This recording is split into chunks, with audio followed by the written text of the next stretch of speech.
Well, some Republicans have been voicing some new concerns that Democrats may use a lame duck session after the elections, if that turns out to be the case for them, to jam through some controversial bills in Congress before newly elected successors take their House and Senate seats in January. Joe Trippi was Howard Dean's campaign manager as well as a Fox News contributor these days. Good to have him. And Chris Wilson is a GOP pollster. So, gentlemen, welcome to both of you.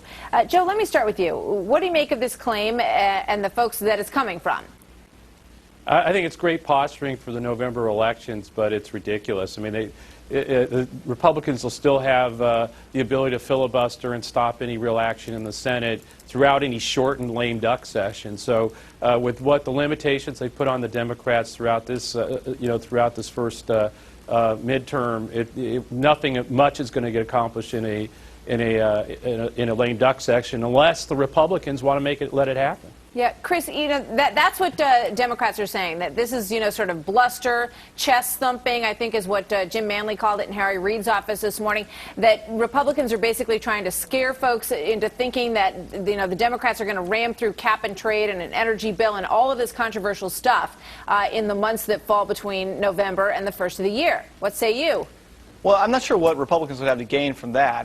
There's nothing to be done about that leading up to the elections. But I do think the reaction to this is a little bit surprising. Rather than just say, hey, there's no way we'll do that, we will hear what the voters had to say, the reaction from Democrats, and you mentioned Harry Reid's chief of staff had this reaction this morning, is more along the lines of, well, there's no way we could actually do it even if we wanted to. Why not just come right out and say, no, this isn't going to happen. We're going to listen to what the voters say, and we'll act on what the voters have to say. And if they say no more wacky liberal legislation, no more tax and spend policies, then we'll stop. Yeah, you raise it. But rather than that, they say, oh, we can't. Point. Yeah, Joe, that's an interesting point. I mean, would it behoove Democrats to come out at this point and say, you know what, cap and trade is off the table right now. We know that's not going to pass. We have economic concerns that are first and foremost. We want to cut the deficit. We want to do this. I mean, couldn't they do themselves a bit of good in these coming elections if they did just that? Well, I think there's two things. Obviously, there's an agenda that Democrats would like to get passed. It's not going to happen in a lame duck session if the Republicans don't like what we're trying to do. They've shown that throughout this session. There's no way it's going to happen in a lame duck. The more interesting thing is if the Republicans do get a majority in the House and Senate, do they let some of the things that they don't want to deal with in the new session? In other words, they don't want to muck around with taxes or cuts.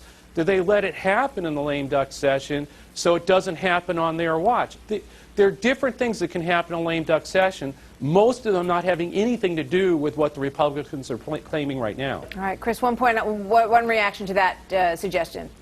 Well, I think my greatest fear here is that they do try and do something about deficit reduction, which for Democrats doesn't mean spending cuts. It means massive tax increases. And if you already look, they were going to let the Bush tax cuts expire. If they then go try and push through some sort of deficit reduction and say, oh, we're going to increase taxes because we did hear what you say, that's the greatest fear of all. And I am concerned about the ability of Republicans to stop that. Well, you're right. They would have to have. It would take a few northeastern Republicans to help it. Which might let them do it because the Republicans may let that happen because they won't want to have to do it themselves and deal with deficit reduction for real on their own terms later on. Gentlemen, thank you very much. The big battle over how to fix this economy is the main thing, and I think a lot of voters are going to want to hear people talking about that more than some of these other issues, perhaps. We'll see what happens. Thank you so much. Chris, good to see you. Joe, thank you. Thanks, as always, we want to know, of course, as always, what you guys at home think about all of this.